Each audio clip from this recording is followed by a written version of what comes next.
یہ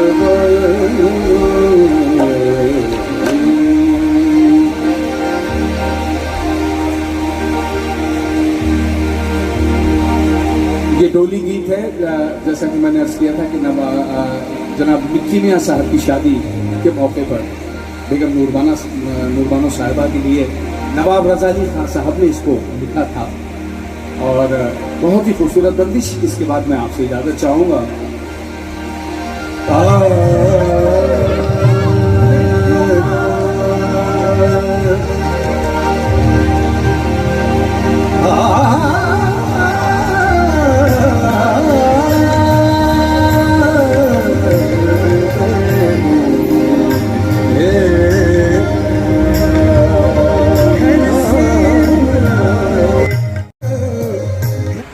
بہت شکریہ آکاش جی کا اور ڈی ایم سر کا۔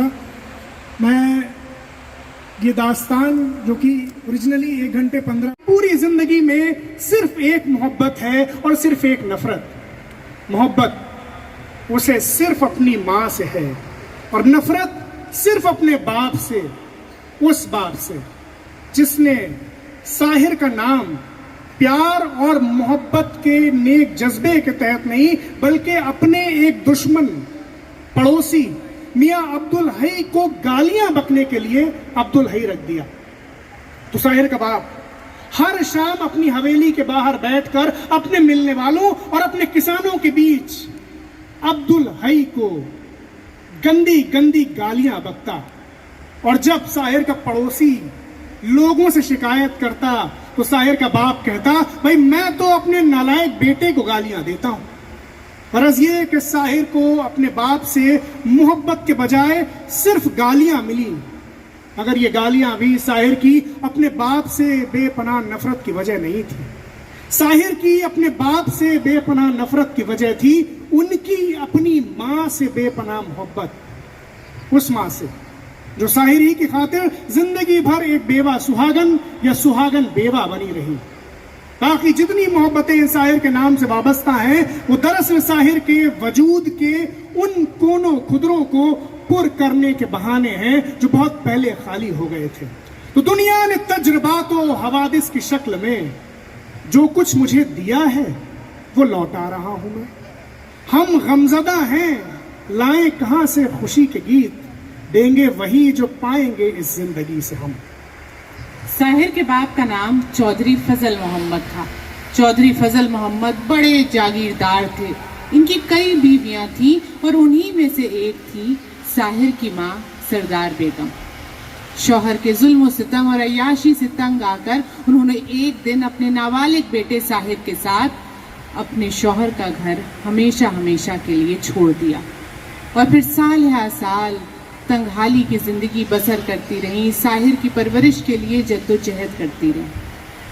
ساحر کے باپ کی بیویاں تو کئی تھی مگر اولاد صرف ایک تھی، ساحر، اور اسی لیے سامنتی ذہنیت والا باپ ساحر کو اپنے سارے خاندان کا اکیلا چشم و چراغ اور اپنی ساری جاگیرداری کا اکیلا وارث سمجھتا تھا، اور اسی لیے ساحر پر قبضہ کرنے کے لیے اس نے ہر ممکن ہتھ کنڈا اپنایا۔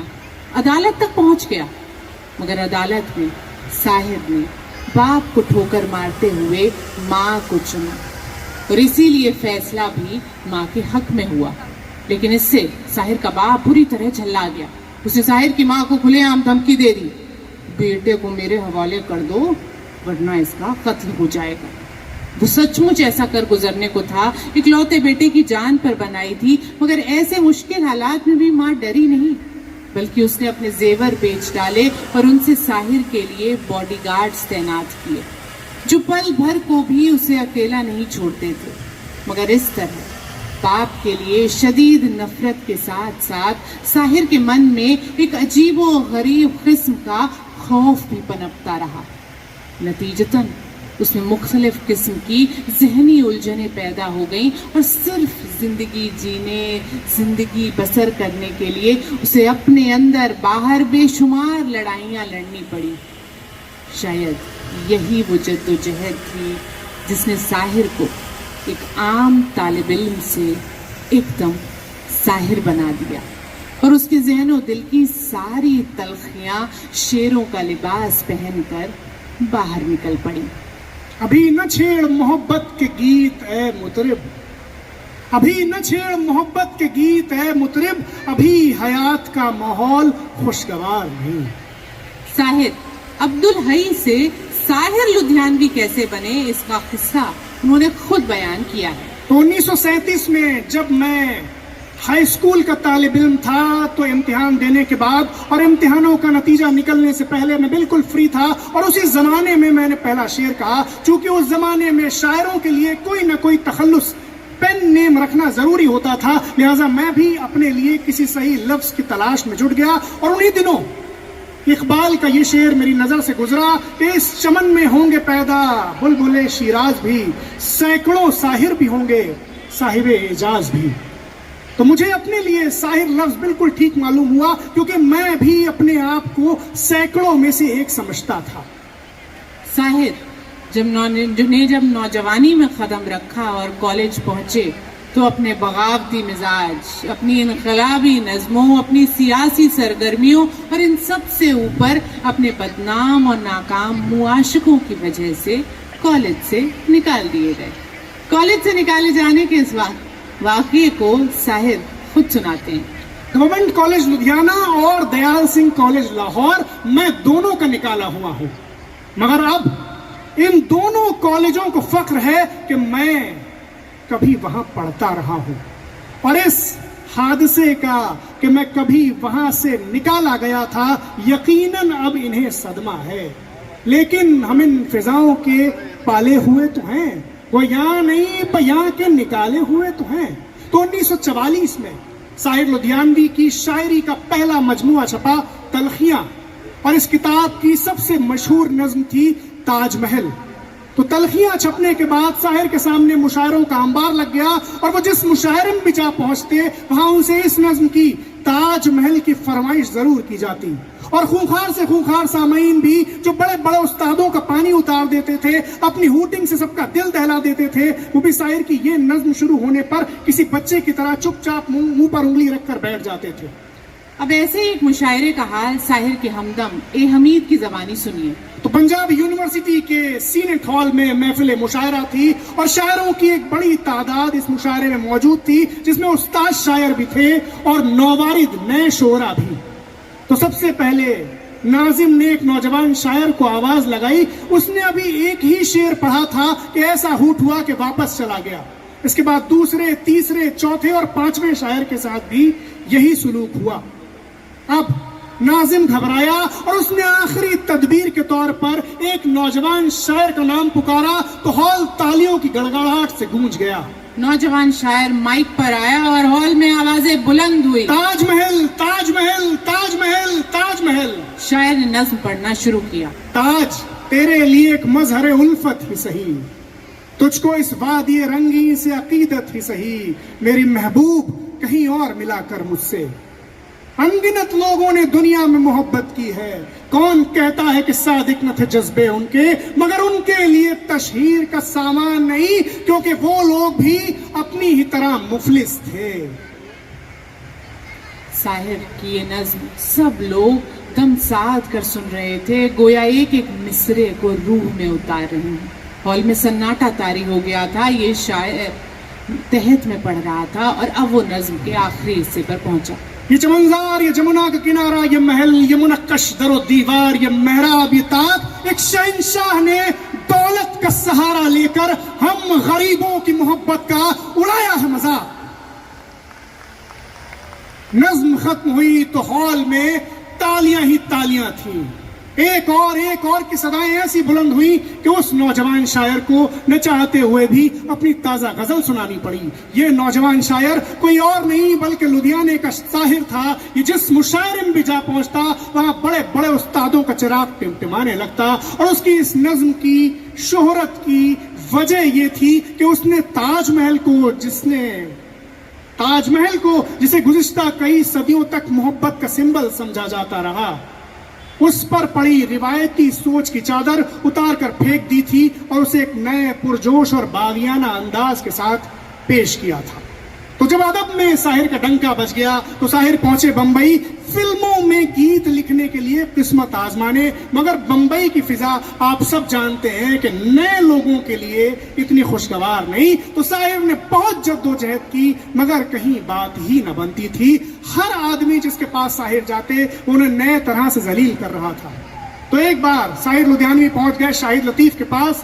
عصمت چغتائی کے شوہر شاہد لطیف سے جب ساحر نے کام مانگا تو شاہد لطیف نے فرمایا کہ ساحر اگر تمہاری مالی حالت اچھی نہیں تو تم بے خوف ہو کر ہر دن میرے یہاں 2 وقت کی روٹی کھا سکتے ہو مگر فلموں میں گیت لکھنا تمہارے بس کی بات نہیں. ساحر کو یہ بات بہت بری لگی مگر وہ اپنی جدوجہد جاری رکھے رہے اور ایک دن پھر بات بن گئی.